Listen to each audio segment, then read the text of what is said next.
పెద్ద political issue అయింది. So 3 పార్టీలు కూడా ఒకరి మీద ఒకరు ఆరోపణలు చేసుకుంటూ ఉన్న పరిస్థితి. వరుసగా కాంగ్రెస్ని టార్గెట్ చేస్తూ ఉన్నాయి ఈ ఇష్యూలో బీఆర్ఎస్ అండ్ బీజేపీ కూడా. చూద్దాం మరి ఏం జరగబోతోంది అనే దాని మీద. ఒకసారి వరంగల్ వెళ్దాం. అక్కడ కూడా చాలామంది రైతులు ఉంటారు. అక్కడ కొన్ని మొత్తం జిల్లా వ్యాప్తంగా కొన్ని వేల హెక్టార్లలో వివిధ పంటలు వేస్తూ ఉంటారు. చాలామంది రైతులు రుణాలు తీసుకున్నారు గత ప్రభుత్వ హయాంలో. సో వాటన్నిటినీ కూడా మేము అధికారంలోకి వస్తే మాఫీ చేస్తాము అనేది కాంగ్రెస్ హామీ ఇచ్చింది. రాహుల్ గాంధీ కూడా దీనికి సంబంధించి ఇక్కడ జరిగిన ఎన్నికల సభల్లో కూడా హామీ ఇచ్చిన పరిస్థితి. కానీ వాస్తవంగా ఏం జరుగుతోంది? హామీ ఇచ్చాము, మాట నిలబెట్టుకున్నాము అని చెప్పి కాంగ్రెస్ క్లెయిమ్ చేసుకునే పరిస్థితుల్లో మొత్తం 49,000 కోట్ల రూపాయలు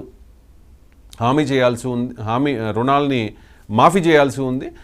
అలా కాకుండా 17,000 కోట్ల రూపాయలు మాత్రమే మీరు రుణమాఫీ చేశారు. కాబట్టి ఇంకా చాలామంది రైతులు అంటే మోర్ దాన్ 60% రైతులు ఇంకా లబ్ధి పొందలేదు అనేది బీఆర్ఎస్ అండ్ బీజేపీల వాదన. కానీ వాస్తవంగా ఏం జరుగుతోంది? క్షేత్రస్థాయిలో రైతులు ఏమంటూ ఉన్నారు? వాళ్ళు ఏదైనా అభ్యంతరం వ్యక్తం చేస్తూ ఉన్నారా? ఇది చీటింగ్ అంటే బీఆర్ఎస్ ఆరోపిస్తూ ఉన్నట్టుగా మోసం చేశారు, మమ్మల్ని రైతుల్ని దగా చేశారు అని చెప్పి వాళ్ళు అనుకుంటూ ఉన్నారా? క్షేత్రస్థాయిలో రైతులు ఏమనుకుంటున్నారు?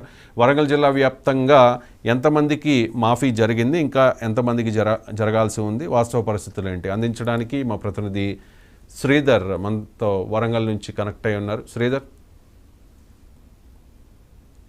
తెలంగాణ రాష్ట్ర సర్కారు కాంగ్రెస్ అధికారంలోకి వచ్చిన తర్వాత ఏదైతే ఆగస్టు 15 వరకు 2 లక్షలకు రుణమాఫీ సంబంధించిన విషయంలో అందరికీ రుణమాఫీని అందిస్తామని చెప్పేసినటువంటి సందర్భాలు ఉన్నాయి. దానిపైన కూడా గత కొన్ని రోజుల నుంచి రైతులందరూ పంట పొలాలను విడిచిపెట్టి బ్యాంకుల వైపు తిరుగుతున్నటువంటి సందర్భం అయితే చూస్తున్నాం. అయితే టెక్నికల్ ఇష్యూతో కొంతమందికి బ్యాంకులోకి వచ్చినటువంటి అమౌంట్ వెనక్కి వెళ్ళినట్టుగా కూడా మనకు తెలుస్తా ఉంది. దానిపైన రైతులు కూడా ఆవేదన వ్యక్తం చేస్తున్నారు. రైతుల ఆవేదన ఒకవైపు ఉంటే ప్రభుత్వం హామీలు నెరవేరుస్తున్నామంటూ వారు చెప్పుకున్నటువంటి మాటలు ఒకవైపు కొనసాగుతున్న నేపథ్యంలో ప్రతిపక్షంలో ఉన్నటువంటి బీఆర్ఎస్ పార్టీ అదేవిధంగా బీజేపీ పార్టీ ఒక ఏకమై ఈ రోజు రైతుల పక్షాన్ని నిలబడేందుకైతే రేపటి నుంచి నిరసనకైతే పిలుపునిచ్చినటువంటి సందర్భం కనబడుతుంది. ఇక ప్రధానంగా చూసుకుంటే రైతులు ఏదైతే రుణమాఫీ విషయంలో కాంగ్రెస్ హామీ ఇచ్చిన మేరకు తమ ఖాతాలో డబ్బులు పడతాయని ఎప్పుడు మెసేజ్లు చూసుకుంటున్నారు, పడిగాపులు కాస్తున్నారు. ప్రధానంగా తమ అకౌంట్లోకి ఖాతాలోకి డబ్బులు రాలేదని చెప్పేసి బ్యాంకుల చుట్టూ ప్రతీక్షలు చేస్తున్నటువంటి సందర్భం ఉన్నది. ముఖ్యంగా వ్యవసాయ శాఖ అధికారులను సంప్రదింపు చేస్తున్నారు. వారికి దగ్గరికి వెళ్తే టెక్నికల్ ఇష్యూ ద్వారా మీ అమౌంట్ పనిలేదని చెప్పి, కొంతమందికి ఆధార్ లింకు లేదని చెప్పారు, కొంతమందికి ఏదైతే రేషన్ కార్డు ఉన్న వారికే అమలు అవుతుందని చెప్పేసి, ఈ విధంగా ఓటీపీలు రాలేదనే టెక్నికల్ ఇష్యూలతో కొంతమంది వెనక్కి వెళ్తున్నటువంటి సందర్భం కనబడుతుంది. ప్రధానంగా 49,000 కోట్లకు ఉన్నటువంటి ఏదైతే రుణమాఫీ స్కీమ్ లో 17,000 కోట్ల వరకు అమలు అయిన సందర్భంలో ప్రతిపక్షాలు చెప్పుకుంటూ వస్తున్నాయి.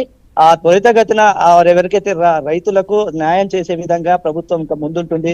ఇప్పటికే అయిపోలేదు, దాన్ని ఏదైతే సర్దిద్దుతున్నాం, తప్పులు ఏదైతే ఉన్నాయో వాటిని సర్దిద్దుతున్నాం, రైతులు అధైర్యపడవద్దు, రైతులకు మీ భరోసాగా ఉంటున్నామని చెప్పేసి కాంగ్రెస్ పార్టీ నాయకులు చెప్తున్నటువంటి సందర్భం కొడుతుంది. ఇక తాజాగా బండి సంజయ్ చేసినటువంటి వ్యాఖ్యలు కూడా దుమారం లేపే పరిస్థితి అయితే కనబడుతున్నాయి. ఇంకా గత 2 రోజుల క్రితమే మాజీ మంత్రి కేటీఆర్ కూడా బీఆర్ఎస్ పార్టీ నుంచి పిలుపునిచ్చారు. రాష్ట్రంలో ఉన్నటువంటి ప్రతి నియోజకవర్గంలో రైతులకు పక్షాన నిలబడి బ్యాంకుల వద్ద కానీ, అదేవిధంగా ఏదైతే ఎంబీఓ అంటే అగ్రికల్చర్ ఆఫీస్ కార్యాలయాల వద్ద కానీ నిరసనలు, ధర్నాలు చేపట్టాలి, రైతులకు భరోసాగా నిలబడాలనేటువంటి సందర్భం కనబడుతుంది. ఏది ఏమైనప్పటికీ కూడా ప్రభుత్వాలు తమ నిర్ణయం మేరకు అది ఏదైతే అమలు చేయాల్సిన స్కీమ్లు సరైన పద్ధతిలో అమలు చేస్తే ఇలాంటి రాద్ధాంతం జరగదు, ప్రతిపక్షాలకు కూడా అవకాశం కల్పించదు అనేది మాత్రం అభిప్రాయం ఎక్కువ వ్యక్తం చేస్తుంటే, రైతన్న అంటే దేశానికే వెన్నెముకైనటువంటి రైతన్న ఈ రోజు పంట పొలాలను విడిచిపెట్టి తమ ఏదైతే స్కీమ్ కోసము ఆ బ్యాంకుల చుట్టూ తిరగడము, బ్యాంకుల కాడ వెసులుబాటు లేకుండా ఎంఈఓ ఏదైతే వ్యవసాయ శాఖ కార్యాలయం వద్ద చేరుకోవడము, అక్కడ ఉన్నటువంటి అధికారులను సంప్రదించడము, వారి కన్నీరు వేదన కార్చుకోవడం అయితే బీఆర్ఎస్ అటు బీజేపీ క్యాచ్ చేసే ప్రయత్నాలు కొనసాగుతుంది. రేపటి నుంచి జరిగేటువంటి నిరసనలు, ఆందోళనలకు మరి కాంగ్రెస్ పార్టీ ఎలాంటి సంజాయి చెప్తుందో చూడాల్సిన అవసరం అయితే కనబడుతుందని చెప్పి రైట్ చూద్దాం. సో మిశ్రమ స్పందన వ్యక్తమవుతోంది రైతుల నుంచి. లబ్ధి పొందిన వాళ్ళు ఆనందం వ్యక్తం చేస్తూ ఉంటే, ఇంకా లబ్ధి పొందని వాళ్ళు అయితే కొన్ని అభ్యంతరాలు వ్యక్తం చేస్తూ ఉన్నారు. సో ఇది పొలిటికల్ టర్న్ తీసుకున్న పరిస్థితి. మరి రేవంత్ ప్రభుత్వం ఏం చేస్తుంది అనేది చూడాల్సిన అంశం. Thank you so much Sridhar. ఇది ఇవాల్టి రైట్, ఇది ఇవాల్టి స్పెషల్ డ్రైవ్. మరో అంశంతో మళ్ళీ కలుద్దాం. చూస్తూనే ఉండండి 19.